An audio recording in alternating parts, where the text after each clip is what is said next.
La nuit des temps. En effet, c'est une histoire qui remonte à la nuit. La grande, la longue, l'interminable nuit. Celle qui n'en finit plus, qui nous laisse dans la crainte de ne plus jamais revoir le jour. La nuit hivernale, quand le soleil ne monte que pâlement au-dessus de l'horizon, pour repartir sans jamais avoir vraiment réchauffé la terre ni les vivants. Les mois sombres et froids de l'hiver. 21 décembre, le solstice.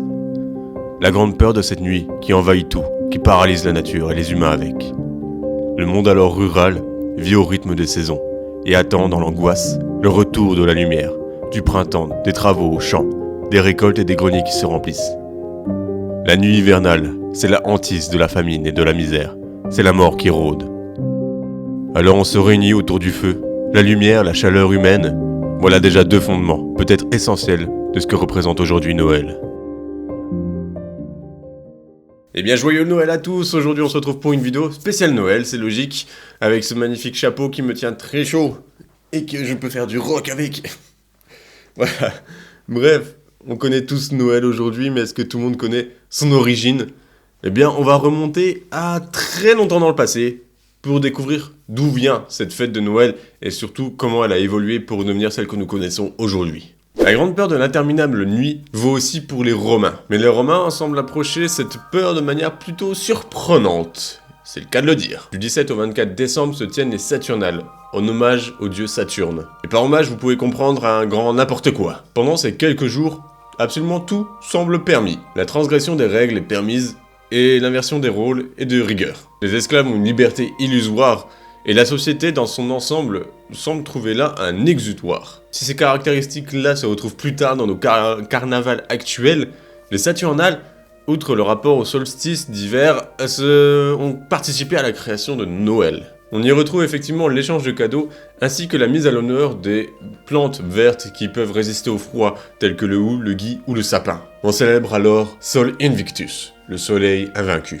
Jusqu'au 4e siècle où là l'empereur Constantin passe un beau coup de peinture chrétienne sur ce qui était cette tradition païenne. Le 25 décembre donc Noël naît. La Bible désigne ce jour car c'est 9 mois après le 25 mars. Et ce 25 mars, eh bien, c'est le jour où l'archange Gabriel a annoncé à Marie qu'elle allait avoir un fils de Dieu.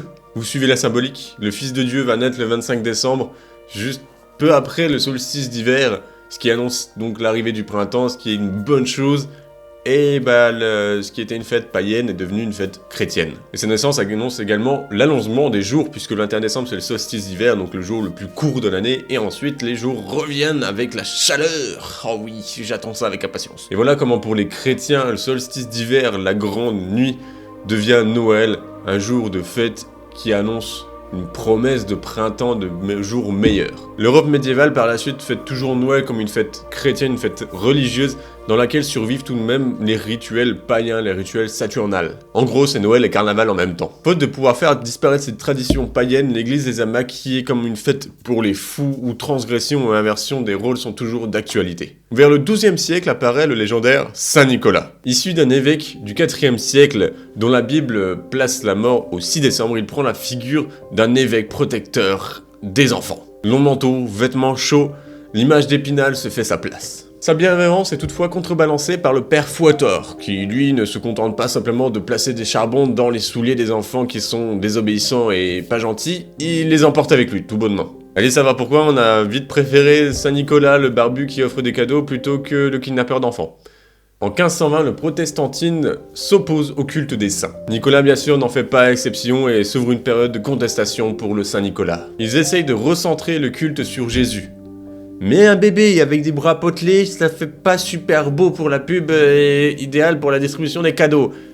Donc ça marche pas trop. Pendant ce temps, les Hollandais partent coloniser leur bout de l'Amérique et emportent avec eux ce qui va devenir le Santa Claus américain. Si le XVIIe siècle voit Noël côtoyer en Europe, eh bien le barbu distributeur de cadeaux, lui, va faire son petit bout de chemin en outre-Atlantique. 1821 aux États-Unis, un poème, L'ami des enfants, est publié. On y retrouve notre ami Santa Claus, mais cette fois sans ses habits d'évêque. Le bon barbu distribue cette fois ses cadeaux avec un traîneau et tiré par des rennes. 1822, un classique devenu incontournable pour les anglophones, The Night Before Christmas, a modifié un peu quelque peu l'image de Santa Claus. Santa Claus a désormais 8 reines, dont les jeunes anglophones connaissent les prénoms par cœur. Il descend par la cheminée et vit au pôle Nord, ce qui fait la double explication de pourquoi il a des habits bien chauds, et également pourquoi le reste de l'année on ne le voit jamais. Le tour est joué. Fin 19e siècle, la tenue de Santa Claus est standardisée. En Europe justement, notre Santa Claus barbu qui distribue des cadeaux ne fait pas encore le monopole des cœurs. Sainte-Lucie par exemple apporte la lumière dans la nuit de l'hiver le 30 décembre. En Espagne, par contre, ce sont les rois mages qui distribuent les cadeaux.